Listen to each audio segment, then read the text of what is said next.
So I am making a round centerpiece arrangement today. It's actually for a funeral, so it's larger than a regular centerpiece. I've already put in my seeded eucalyptus, which is the base flowers or base greenery, and I crisscrossed them in the bottom. I put in my lilies, which is going to be our big accent flower, and they are in a circle area and one high center one. And then I have three that are one step down from the center. And now I'm putting in between my lilies, I'm putting the pixie carnations. And again, it'll be going around and then a second around that step down from the top lily. So you want to make sure you take off all the greenery that's going to be in the water and cut your stem and place it in at an angle, just like your a plant grows with one stem coming up, which would be this lily, and everything is branching off from that main stem. So I'm going to put in a couple more pixie carnations here. And it's always important to turn your arrangement as you're working so that you're seeing where there's an empty spot. So I'm going to put a little bit of pixies right here at an angle. So it's even a more angled area than it is here, because it's just like it's growing.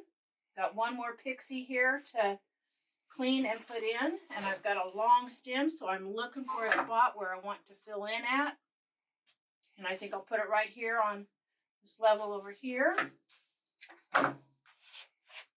right there at another angle. Okay, next thing is going to be the roses, which is another one of the main flowers that we're putting in. So make sure your thorns are already off. You never want to put any flowers in that have thorns, so that the customer in the end is not having to mess with any thorns and getting hurt. They want an enjoyable experience from your flowers. And I take off the lower greenery, cut at an angle. Always important to cut at an angle, because if it's flat, then the water cannot come up into it, because it's then on the bottom of your arrangement, so the flatness is right flat with your container. So an angle, it can always get water. I take off any petals that need to take off. I am one of those designers that I love those outer petals, because most of the time they have a color in them, and it's so much beauty into it. So unless I absolutely have to take them off, I leave them on. So, but some florists remove tons of them, and that's kind of your own choice. So again, I'm cutting at an angle, and I'm placing the roses on the lower level. That one has a really pretty little pink edge to it. Beautiful. So I'm balancing it around first so that the roses are seen from all angles. And then I've got one left here. So this one has 6 roses in it. There's an opening right here. I'll be able to put it in. Actually, I'm going to move it over to this spot. There. So this will end up being the front right here. Okay, I've got some Queen Anne's lace, which is another one of my very favorite things to work with, which does grow wild here in Missouri, but so you can have more control over it. Plant it in your garden, and the florists love it. So this is just one of those really hot ones. And again, when you're harvesting, as long stem as possible is what you're wanting to harvest. The stems are the key to flower arranging. So that one's way too long. Can you see it above my lily? I want it nestled down into it. So I'm going to take it out, cut off another 2 inches, place it back there again, and that works pretty good. Actually, I think I'm going to take off 1/4 of an inch. There. And these are still have not whitened out yet, so they will turn more white as like right here, you can see a little bit more whiteness to them. This one, so they'll get even more whiter as they open up and mature. So these I just got from the wholesaler yesterday, and they come in pretty limp and really green, because we want them to last for the customer.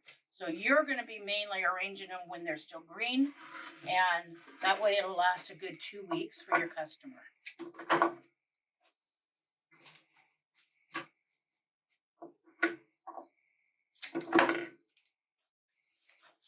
So really, really important, make sure that you recut every stem, even though you recut them when you harvested them and put them in the water.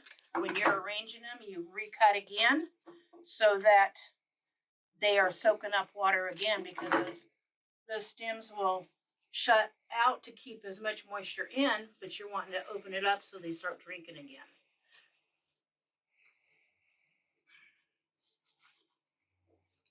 Don't be afraid to move your flowers where you want them. And I don't like the angle of that one. Right there, works perfect. And I keep in my mind what the lilies are going to look like when they're opened up, because right now they're very closed. This funeral is tomorrow, so I am hoping that they're going to be popping by tomorrow. So I've got to keep it in a warm area tonight, and it'll just help the Queen Anne's lace open up more, and everything else in it will do great being in a warmer area than the cooler. So I started out with this one. I did put some Spanish moss around the edges. I wanted it really woodsy looking with the seeded yukon there. And I put some down here at the bottom too. Don't be afraid to use unusual things when you're making your arrangements. And I've got one Queen Anne's lace, and I'm going to put right up here at the top with this lily. And I'm going to measure it, because I can recut it several times. But you can see it's taller than the lily right now. And so I want it to be just right about here. So I'm going to cut a good, actually I'm going to go above that there and take off that little bit of greenery there. And so use your table. It works wonderfully. And actually I want it a little lower.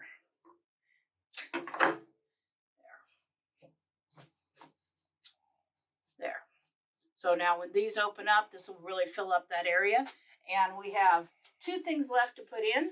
We've got purple statice, which is another thing you can grow right in your yard. These are wonderful, beautiful. They're very inexpensive for a florist to buy. Beautiful pop to your arrangements, and they go a long ways. And they're one of those old flowers. I just love them. So, and they're kind of like a straw flower is what they are. When I put them in my arrangements, I look at them. It'll be fun. So you see the center one here, very nice and tall. This would make a beautiful side to droop over, or I would want to put it right up here. So I look at it. This one is going to be better to go right into the center area here. Okay. So I kind of look at my flower and decide what's going to be the best angle, because I want to keep the shape. So I want it tall up here and to gradually go down. And if I was to sit this down on the floor when I'm done, I want to see a circular motion going on in this. Okay, so tuck that in there. And I'll turn it around here in just a minute so you can really see how the purple really pops in an arrangement. So I'm putting in some of these side ones now. I'm going to use this beautiful one here to really draw the eye out and the arrangement out.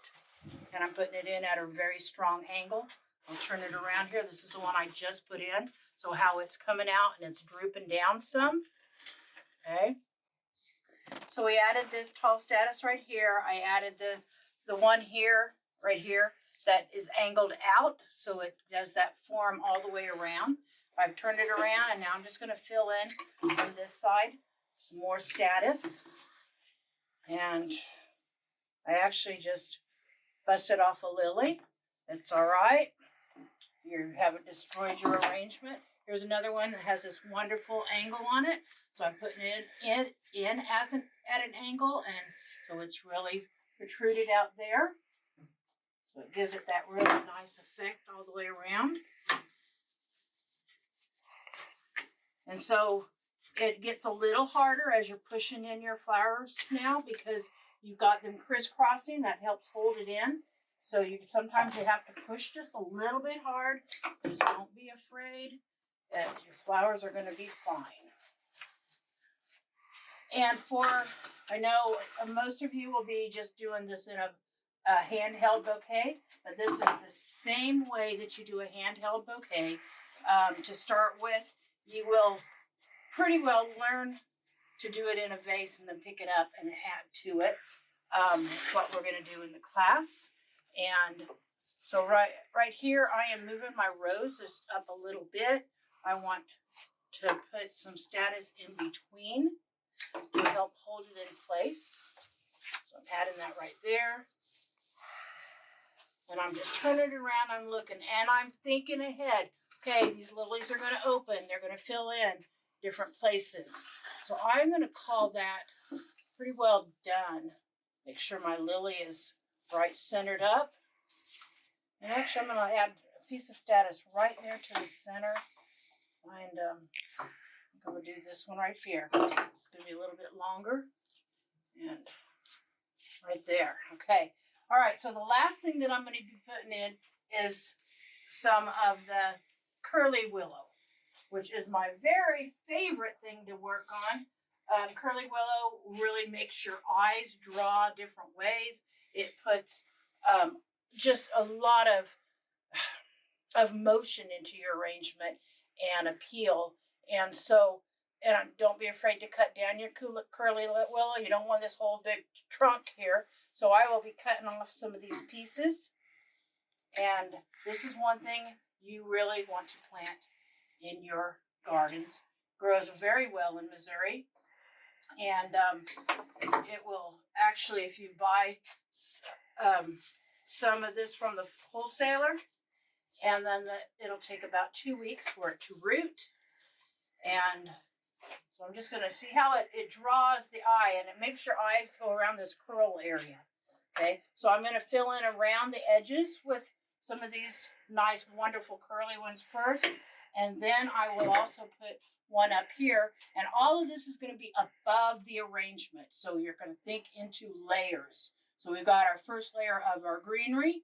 I've got the next layer of our status and the pixies and even the lilies and roses all went in one. Then I did another stair step up of a layer of around in the circle, and then our lily on the very top. So we will have a curly willow also here on the very top in the next layer.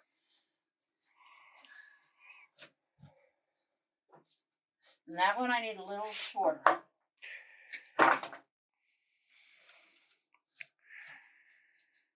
Okay.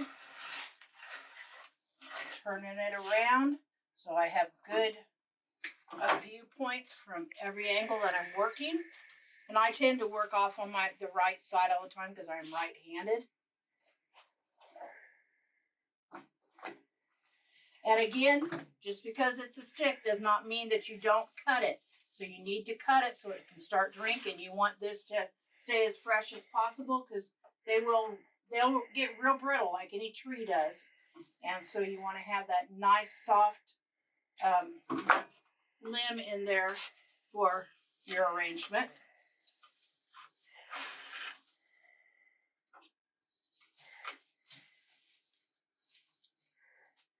And when I fill my water, I go about 1 inch to 2 inches below the rim.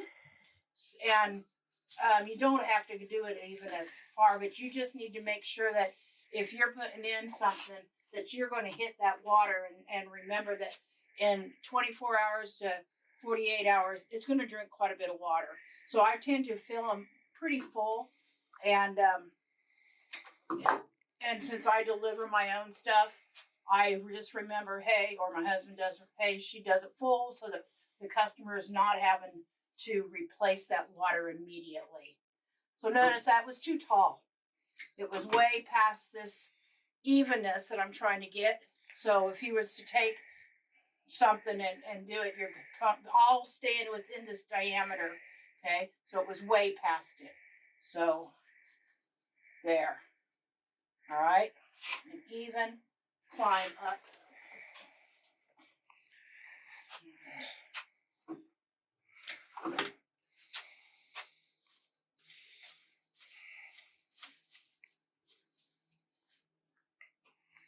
Okay, I think I need something right here. So I have all the levels in. And it does look like there's a hole right here, but when those lilies open up, it will fill in that hole. Just a couple more pieces in here and this arrangement's done.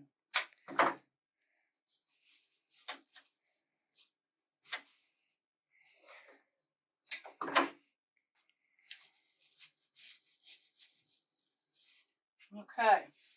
All right, so it's all kind of, if I took a hula hoop or something like that, it'd be a good circle all the way around, evenness going up, and then it steps down to the arrangement itself.